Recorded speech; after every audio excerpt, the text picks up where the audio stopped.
নমস্কার, আমি কবিতা, কবিতার কলতান থেকে আমার চ্যানেলে সবাইকে স্বাগতম। বড়দেরকে প্রণাম জানাই, ছোটদেরকে অনেক অনেক আদর আর ভালোবাসা জানালাম। আমি এখন চলে এসেছি হ্যাশট্যাগ আমরা সকলের আজকের বিষয় নিয়ে। আজকের বিষয় সৌমিতা, গানে গানে সৌমিতা, ওর চ্যানেলের নাম ও দিয়েছে। আর আমি এর আগের দিন রঞ্জনাদি দেওয়া বিষয়কে সৌমিতার বিষয় বলে দিয়েছিলাম ভুল করে। আসলে এই আজকেরটা সৌমিতার বিষয়। খুব সুন্দর একটা বিষয় দিয়েছে, আর অনেক ধন্যবাদ ওকে বিষয় দেওয়ার জন্য। একদম ইয়াং জেনারেশন থেকে বিলং করে, ছোট্ট মেয়ে একটা। তো ওর বিষয়টা আগে বলে নিই। বিষয়টা হচ্ছে যে মানুষের মুখ যদি মনের আয়না হয়, তাহলে প্রত্যেকের মুখ দেখে বোঝা যায় না কেন? আমি এক্ষুনি জাস্ট দিদির ভিডিওটা দেখলাম। আম সারাদিন আমি দিনের বেলায় করছি না কেন, খুব আওয়াজ হচ্ছে। কালকে করে বুঝেছি ভিডিওতে আওয়াজ আসছে প্রচণ্ড জোরে, ঠক ঠক করে। ২-৩ দিন হবে, আর বেশি দিন না। কাল পরশু হয়তো, যাই হোক, আর হবে না আওয়াজটা। যাই হোক, ওই জন্যই আর দিনের বেলা দিলাম না। রাত্রে বসতে বসতে এখন দেরি হয়ে গেল, ৮টা বাজে প্রায় প্রায়। দিদিরটা দেখলাম, দিদি পুরোটাই বলে দিয়েছে। মুখ আমি আমি একটু শুধু আমার নিজের বক্তব্যটা অ্যাডিশন করি। মুখ দেখে বোঝা যায় না কথাটা অনেক ক্ষেত্রে দিদির মতনই আমি অভিমত আমার। অনেক ক্ষেত্রে মুখ দেখে বোঝা যায় কথাটা অনেক ক্ষেত্রে ঠিক, অনেক ক্ষেত্রে ঠিক না। কিন্তু সেটা চেনার চোখ চাই।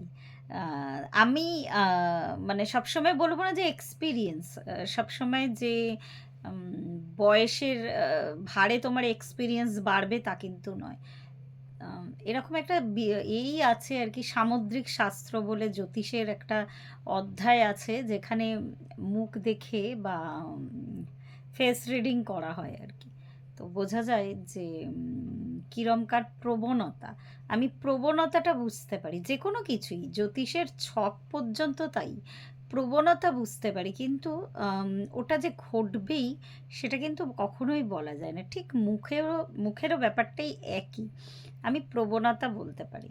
কিন্তু ওই যে বললাম অভিজ্ঞতা, মেন হচ্ছে বিষয়টা অভিজ্ঞতা। উম যেমন আমারই চেনা, মানে চেনা মানে আমি যখন আ কলেজে পড়তাম, তো তখন আমাদের ওই টিচারের কাছে নামকরা বিখ্যাত উম একজন আরকি ব্যক্তিত্ব ছিলেন, যার কাছে আমি পড়াশোনা করতাম কলেজ লাইফে। মানে বিখ্যাত ব্যক্তিত্ব মানে এই নয় যে ফেমাস, তথাকথিত ফেমাস। উনি নিজে ওই টাইমে পিএইচডি করছিলেন। তারপরে আ অনেক কিছু নিয়ে মানে গভীর জ্ঞান ছিল ভদ্রমহিলার। তো তার কাছে একজন পড়াশোনা করতেন, এক দিদি আরকি, আমাদের থেকে ২ বছরের সিনিয়র। তো তার অ্যাপিয়ারেন্সটা না, আজকে বলতে গিয়ে আমার এটা মনে হলো, ভীষণ দেখলে মনে হতো বোকা-শোকা। কীভাবে বোঝাবো? মানে ইন্টেলিজেন্সটা না তাকে দেখলে বোঝা যেত না। কিন্তু যে মেয়েটার কথা বলছি একদম সরল সিধা, একদমই মনে হতো না। তো মেয়েটার মধ্যে মারাত্মকভাবে সে ইন্টেলিজেন্ট ছিল। পড়াশোনায় সর্বক্ষেত্রে কিন্তু সে সবসময় মানে ভীষণ ভালো। অন্য কলেজে অন্য ডিপার্টমেন্টে পড়তো আরকি। তো পড়াশোনায় ভীষণ ভালো নাকি সে রেজাল্ট করতো। তো আমাদের ওই তখন ওই দিদি যার কাছে পড়তাম, আজকে ওনার নামটাই মানে কি এখনও আমার মনে আছে, সেদিন অনেক বছর পরে ওনার বাড়ির ওপর দিয়ে যাচ্ছিলাম। প্রায় প্রায় ২০ বছর পরে। জয়ন্তীদি। তো জয়ন্তী মিত্র। তো উনি ঋষি অরবিন্দের দাদাকে নিয়ে রিসার্চ করছিলেন। তখন লাস্ট যখন দেখা হয়েছিল ওনার সাথে, যে বললাম ভীষণ জ্ঞানী একজন ভদ্রমহিলা ছিলেন। তো উনি তখন বলেছিলেন যে দেখো এই মেয়েটাকে, ওকে দেখলে তো মনে হয় না যে ওর মধ্যে যে সত্যি কতটা ইন্টেলিজেন্স আছে। দিদিই বললেন, ওই জয়ন্তীদি বললেন আর কি, যে দেখো ওকে দেখে মনে হয় যেন ভীষণ একটা মানে ওর অ্যাপিয়ারেন্সটা একটু অন্য রকমের আর কি, বোকা-শোকা, পড়াশোনা হয় না অনেক সময়, অনেককে দেখলে মনে হয় ভীষণ স্মার্ট, কিন্তু সে হয়তো পড়াশোনার ক্ষেত্রে অতটাও নয় আর কি। তো ওরম ব্যাপার। তখন তো অনেকখানি এই ধরনের মাপকাঠি দিয়ে বিচার করা হতো। তো আজকে আমার সেই পুরনো কথাটা মনে পড়ে গেল। একদমই মেয়েটাকে দেখে মনে হতো না, কিন্তু সাংঘাতিক আর কি শার্প একজন মেয়ে ছিল আর কি। তো এইরকমই কিন্তু আমি বলব যে আ এবারের একটা কথা, একটা মানুষ আ ক্রমাগত, ক্রমাগত কিন্তু সে চেঞ্জ হতে থাকে। আর এটাকে ধরারও একটা ব্যাপার আছে। যেমন দিদি যেমন বলল যে আমরা নিজেরাই কখন পরিবর্তন হব বা আমরা নিজেরাও অনেক সময় নিজেদের চিনি না। এটা তো খুব সত্যি কথা। যেমন ধরো আমি আমার মধ্যে হয়তো একদমই কিছুদিন আগে পর্যন্ত গাছে ওঠার সাহস ছিল না। কেন আমি একদম শহরে বড় হয়েছি। কোনোদিন ওইভাবে গাছে চড়া, পাঁচিলে চড়া কিছুই করিনি। এমনি শান্ত ছিলাম। কিন্তু আমি সেদিন বন্ধুদের সাথে গিয়ে ম্যানগ্রোভ ওই যে জঙ্গলে আমরা ঘুরতে গেছিলাম। তো সেখানে আমি ভাবলাম যে আমি তো এর আগে কোনোদিন ট্রাইও করিনি, ভয়ও পেতাম। উঁচু উঁচু থেকে পড়ে যাওয়ার ভয়, ওঠার ভয়, পারবো না, পিছলে পড়ে যাব। কিন্তু সেদিন দিব্যি আমি গাছে উঠে পড়লাম। তো তখন আমার ওই বন্ধুরাই বলল যে বাবা তোমার মধ্যে তো অনেক সাহস এসেছে। তো এটাই ব্যাপার যে মানুষ কিন্তু নিজেও জানে না যে নিজে কখন কি করতে পারবে সে। আর ওটা আমি অপরকে দেখে আমি বুঝবো কি করে? তাও আমি বলবো যে কিছু ক্ষেত্রে কিন্তু কোনো মানুষের অরা দেখলে কিন্তু বোঝা যায়। হ্যাঁ, সেটা দেখার অভিজ্ঞতা চাই বা চোখ চাই। কিন্তু আরেক মানে দুটোই আর কি, দিদির মতো আমি দুটো পার্টি বলবো। মানুষ পরিবর্তনশীল। একটা মানুষের সাথে না বাইরে থেকে দেখে, সোজা এক্সাম্পল দিই, মানুষ যখন প্রেমে পড়ে তখন কিন্তু যতই সে বলুক যে একটা ছেলে মেয়ের ক্ষেত্রে, একটা মেয়ে ছেলের ক্ষেত্রে যতই সে বলুক না কেন আমি মানে দেখে তাকে প্রেমে পড়িনি। আমি প্রেমে পড়েছি ভীষণ তার মধ্যে মেধা আছে, বা আমি প্রেমে পড়েছি মেয়েটা ভীষণ ভালো মানুষ, বা ছেলেটা খুব ভালো চাকরি করে, তা কিন্তু নয়। সায়েন্স বলছে আর কি প্রথম মানে দর্শনের মাধ্যমে কিন্তু আমরা প্রেমে পড়ি, সে যাকে যেরমই দেখতে হোক না কেন। একটা কথা আছে, পহলে দর্শনধারী পিছে গুণ বিচারি। শুধু প্রেমে পড়া কেন, কাউকে ভালো লাগা কিন্তু মানে প্রথমটাই কিন্তু এক নজরে বলতে হয় কিন্তু তাকে দেখে। কিন্তু তখন কিন্তু একবারও দেখে কিন্তু সবাইকে ভালো মনে হয়।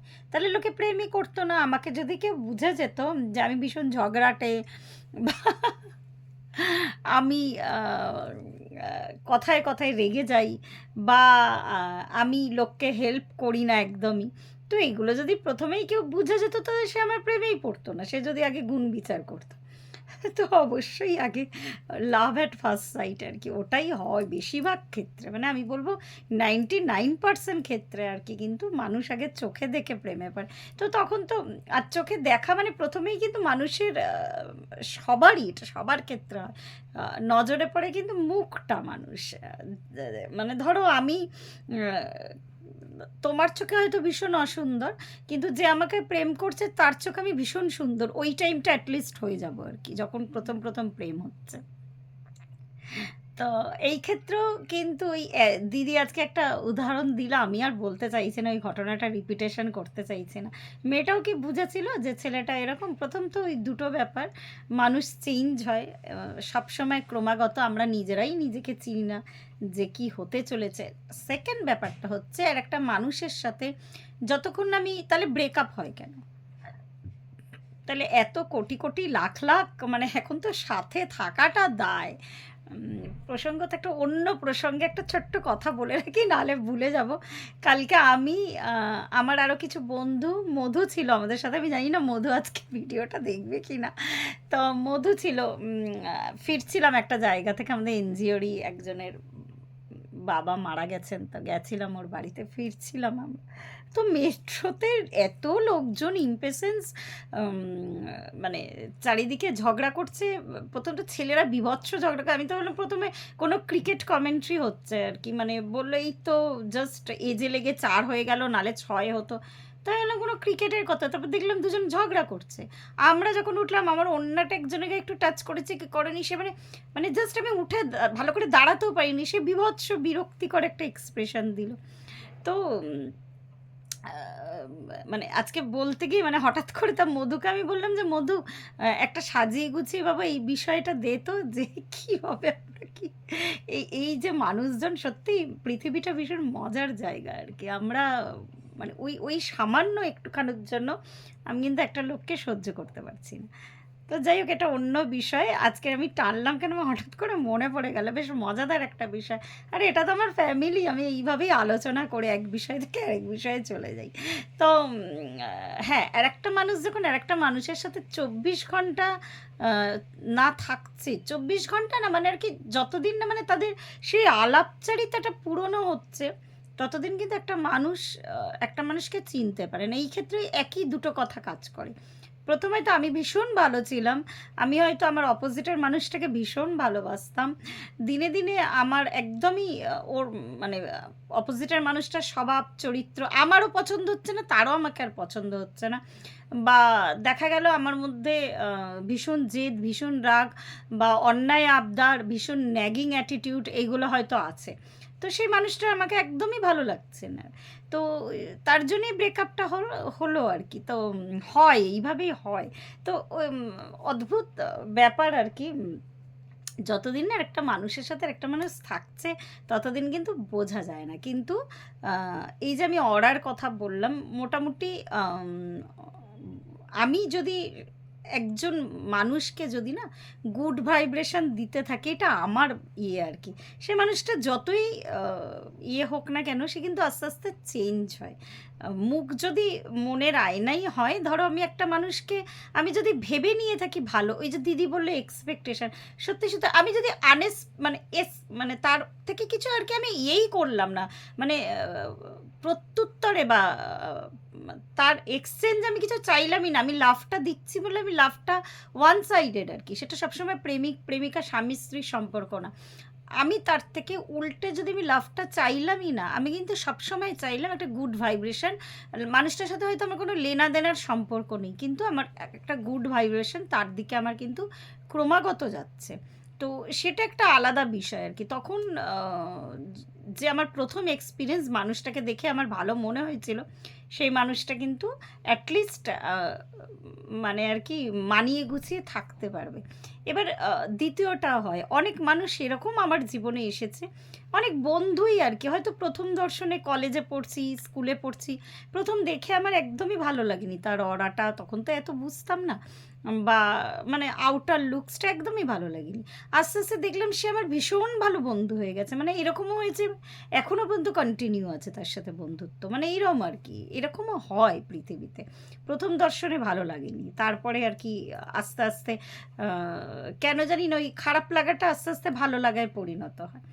তো কোনো কিছুই ওই যদি এই সামুদ্রিক শাস্ত্র জানা যায়, তাহলে হয়তো কিছুটা কাজ করে। আর একটা আমি একটু কনক্লুশন টেনে দিচ্ছি আর কি, অনেক মাঝখানে অনেক বাজে কথা বকে ফেলেছি।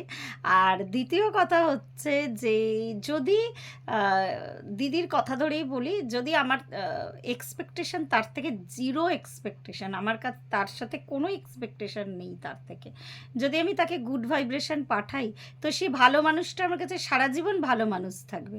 আবার এমন ওই যে বলছি, এমন অনেক, মানে আমি এক্সাম্পল দেওয়ার জন্য বলছি, অনেক অনেক কুখ্যাত মানুষজন আর কি, কুখ্যাত মানে হয়তো খুব সম্ভবত এরকম একটা গল্প, হ্যাঁ দিদির মা মানে রঞ্জনাদির মা একবার এরকম একটা গল্প করেছিল, যে পাড়ায় এরকম একটা ছেলে ছিল, খুব সম্ভবত আমি যদি না ভুল হয়ে থাকি, তো চোর বলে খুব আর কি, ওই আগেকার যুগে পাড়া কালচারের মতো, এ চুরি করে, এ মিথ্যা কথা বলে, এরকম কিছু স্পট করা পার্সন থাকে আর কি। তো তাকে দিদির মা তার বিয়েতে, দিদির মায়ের বিয়েতে নেমন্তন্ন করেছিল, এরকম একটা গল্প বলেছিল। তো সেটাই আর কি, মানে গুড ভাইব্রেশনটা আমি যখন পাঠাবো না, সেই মানুষটা কিন্তু তোমার চট করে তোমার খারাপ করতে পারবে না। তো এটাই আমার বক্তব্য, যে একটা নেগেটিভ পার্সনও সে কিন্তু আমার আমার ভাইব্রেশনটায়, আমার গুড ভাইব্রেশনটা এতটাই তার অরাটা আমার আমার টুয়ার্ডস আর কি একদম ট্রান্সপারেন্ট থাকবে, সে কখনোই আমার সাথে কোনো খারাপ কাজ করতে পারবে না। সেটাও পুরোটাই ডিপেন্ড করে ওই যেখানেই আমার এক্সপেকটেশন মিশে যাবে, ওই তখনই এই কথাটা আসে যে আমি তো তোমাকে ভালোবেসেছিলাম বা ভালো ভেবেছিলাম, আমি তো বুঝতে পারিনি তুমি পরে গিয়ে এরম ব্যবহার করবে, তুমি আমাকে ছেড়ে কেন অন্য সম্পর্কে যাচ্ছ, বা অন্যের দিকে কেন চোখ যাচ্ছে, যেরকম চারিদিকে হয় আর কি ঘটনাপত্র।